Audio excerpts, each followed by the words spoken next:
या युद्धाचा भारतावरती नेमका काय परिणाम होईल? सर्वात पहिला महत्त्वाचा परिणाम म्हणजे एनर्जी सिक्युरिटी किंवा ऑइल सिक्युरिटी किंवा तेल सुरक्षा.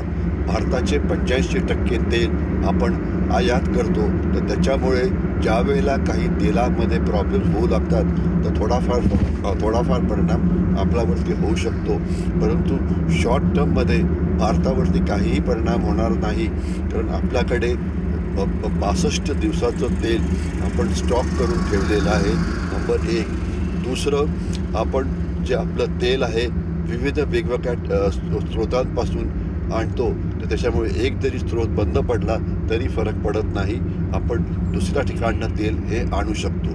तिसरं, आपली जी रिफायनिंग कॅपॅसिटी आहे ही प्रचंड आहे आणि जेवढं आपल्याला भारताला तेल लागतं रोज, त्याच्या दुप्पट तेल आपण शुद्ध करतो आणि उरलेलं जे तेल म्हणजे डिझेल आणि पेट्रोल असतं ते आपण युरोपला विकतो.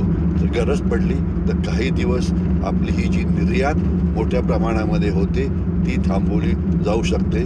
म्हणजे थोडक्यातच शॉर्ट टर्ममध्ये भारतावरती काहीही परिणाम पडणार नाही. आणि जरी बाजारामध्ये तेलाच्या किमती वाढल्या तरी भारताचं 90% तेल हे आपण लाँग टर्म कॉन्ट्रॅक्ट्समधून घेतो, तर त्याच्यामुळे शॉर्ट टर्म जे तेल किमती वर जातात याचा काही फारसा फरक भारतावरती पडणार नाही. दुसरा जो अँगल आहे तो आहे ह्युमन अँगल. जवळजवळ 80 लाखाहून जास्त भारतीय या वेगवेगळ्या देशांमध्ये आहेत, सगळीकडे पसरलेले आहेत. आता काही टी व्ही चॅनल्सनी खूपच आरडाओरडा करायला सुरुवात केली आहे की त्यांच्या सुरक्षेविषयी काय, त्यांना परत आणा वगैरे. अशा प्रकारे घाबरून टाकण्याचं वातावरण निर्मिती मीडियाने करू नये. त्याच्यामुळे तिथे असलेले नागरिक घाबरतात, त्यांचे नातेवाईक जे भारतात असतात ते घाबरतात आणि त्यांना भारतामध्ये परत आणा अशा प्रकारची मागणी ही केली जाते. आता जसं कुवैतमध्ये किंवा UAEमध्ये जिथे इस्रायलचे हल्ले किंवा जिथे अमेरिकेचे हल्ले झाले आहेत, जिथे इराणचे हल्ले झाले आहेत ते तिथल्या मिलिटरी बेसिसवरती झालेले आहेत. तर तिथे काही फारसे भारतीय नसतात आणि दुसरा जरी त्या भागात असला तरी तो स्वतःचं रक्षण हे करू शकतो. सगळ्या कुवैतमध्ये, सगळ्या UAEमध्ये हल्ले होत नाही.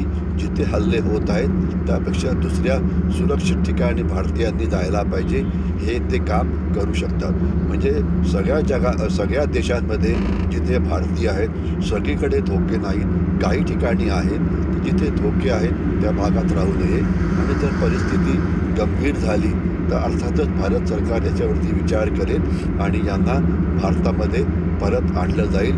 परंतु भीतीचं वातावरण विनाकारण आपण सगळीकडे पसरवू नये. जो एक जास्त मोठा परिणाम होऊ शकेल तो म्हणजे या सगळ्या देशांशी आपला मोठा व्यापार आहे, खास तर UAE आणि सौदी अरेबियासारख्या देशाशी. तर तो व्यापार काही काळाकरता त्याच्यामध्ये कमी जास्त होईल.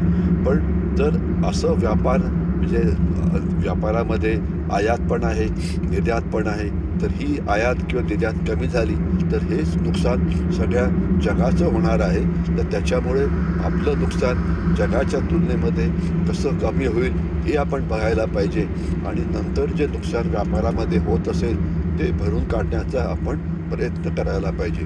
म्हणजे भारत एक समर्थ देश आहे. या युद्धामुळे जे काही परिणाम होतील त्या परिणामाला प्रत्युत्तर द्यायला भारत तयार आहे.